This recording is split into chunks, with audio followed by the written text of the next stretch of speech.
Hello, and welcome to Unexplained Possibilities in case you missed it for January 2021.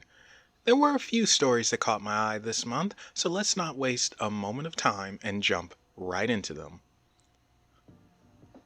Our first story comes to us from Sonora, Mexico. Here, a woman, Leonora, stabbed her husband, Juan, several times after finding evidence that he was messing around on her with a younger woman. The evidence was pictures of Juan with this younger woman on his cell phone. Juan told his wife several times he wasn't cheating, but Leonora wasn't having any of that. Without mercy, she stabbed Juan several times before he was able to get the knife away from her.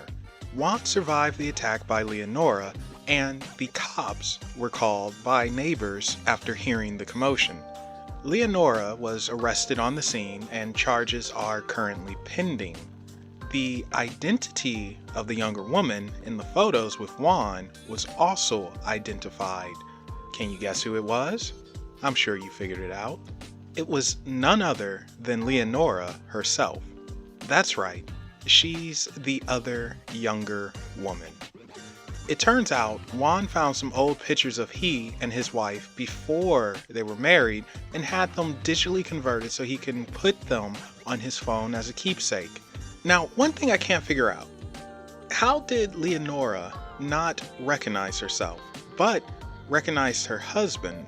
Did she age that badly, or did he just not age at all? I doubt we'll ever get the answer for that one. Now we move on to Texas and an Amber Alert that was sent out for a missing child. The child's name is Glenn, and he has red hair, he's white, has blue eyes, and he's 2'3" and weighs 6 pounds. Wait, 6 pounds? That's probably a typo. Anyway, the person believed to have taken Glenn is his father, who goes by the name Chucky. Chucky is 28, also has red hair, is 3'1" and 16 pounds. Alright, now wait a second. This can't be right at all. Alright, we'll just go with it. Chucky was last seen wearing blue denim overalls and a multi-striped long-sleeve shirt carrying a large knife. His race is other doll. So hopefully you guys figured it out by now. The people who run the Amber Alert system in Texas sent out an alert for Glenn, who's the son of Chucky and was featured in the film Seed of Chucky, along with his father, the antagonist of Child's Play, Chucky. The DPS is saying that it was a mistake, but the alert went out 3 times. Chances are someone disgruntled or bored decided to have a little fun. So, how would you like to be rented out for around $96 to do absolutely nothing? I'm not joking. For the most part, you literally do nothing. In Tokyo, Japan, Shoji Morimoto finds himself in this position and it seems to be paying off. Shoji says people rent him out for various different reasons. Some reasons include gaming sessions, being around when a divorce is taking place, or just having someone around to vent to. Shoji says his work isn't an act of charity and that he feels that he helps lower the bar for people because telling them to do their best and not to give up doesn't help, but puts added pressure. So him being there doing nothing in silence helps more. While I don't quite understand how someone can make money off of this or how it helps someone, Shoji is clearly doing something right as he has amassed well over 270,000 Twitter followers, and requests for him is in high demand. So who knows? Maybe in the future we will see a company that rents people out who do nothing. Criminals are everywhere, even in online games. In the Czech Republic, a Counter-Strike Global Offense player managed to swipe a virtual knife valued at $1,400. The item is valued so high because it's a rare collectible. A deposit of $150 was made and the knife was transferred over. The rest of the money was supposed to be paid in person. Yeah, nothing suspicious sounding here. The guy who was supposed to deliver the rest of the money for the knife never showed.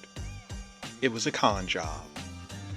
The seller went to the police and filed a report. In a statement, the police spokesperson said that since we're in the times of COVID, they take this as a serious offense, and a long stay in jail is a possibility for this virtual crime. However, as of now, the knife-stealing virtual villain is still on the loose. Next, we find ourselves going little ways away to Bratislava, Slovakia, where another thief tried to run off with some money, but an unlikely hero appeared and stopped him. It was around 4 a.m. when a man entered a gas station to rob it. He forced the employee to empty the cash register of all the money. The robber then slapped the employee around some before making his grand escape. While leaving, the robber ran into a Czech woman who noticed the gas station was being robbed. She decided to intervene and stop the guy and convinced him to go off with her. Police arrived to the scene and they caught the guy, who didn't get very far at all. Now, you might be asking, okay, so how did this chick stop him? Like, what happened here? You're not going to see this part coming. It turns out the woman offered the robber a blowjob, and, well, being 24, he accepted. She took the man into the gas station bathroom to perform the act. This was her plan to stall him until police showed. The plan worked out perfectly. The woman even reportedly told police, "He's yours now. I cannot manage anymore." So, the robber lost out twice. He lost the wad of cash he was trying to steal and didn't even blow his wad before the cops got him. Our final story takes us to the home of Sam Summers, who found himself in the middle of a hostage situation. You see, Sam is a bit of a freak, and he had his little soldier in a chastity device that's controlled online. Well, a message was sent through the app that controlled it and told him that someone had control over the device and to send $1,000 via Bitcoin.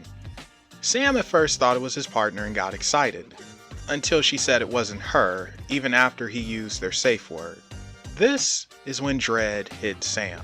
To make matters worse, there's no manual override or release. So now Sam's Johnson was in a hostage type situation with a hacker. The chastity device was made by a Chinese company called Cellmate that had some of its users' information compromised. Sam was one of the unfortunate compromised users.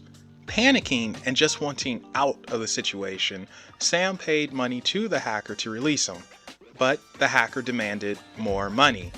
Sam's partner arrived and they decided to handle things in a different way. They needed bolt cutters. I'm sure at this point Sam is regretting being a freak. They get some bolt cutters and Sam's partner tries to use them, but she's unable to break through the device. So Sam has to do it himself. This is such a nightmare scenario for a guy. Well, needless to say, Sam gave it a shot and got through the chastity device, but not unscathed. His soldier took a hit that left him sidelined for a few weeks, according to Sam. Sam also said that it was a lot of blood and pain, but he was free. He said it was no scar and a trip to the ER wasn't warranted. Sam says he will never use an online controlled device again and that it's not safe. No word on if he switched to a more traditional chastity device. And that concludes In Case You Missed It for January 2021. Thank you all for watching, and let us know what you think in the comment section down below. And while at it, be sure to follow Unexplained Possibilities on Facebook, Twitter, Reddit, and Instagram. Thank you again for watching, and we will be seeing you next month.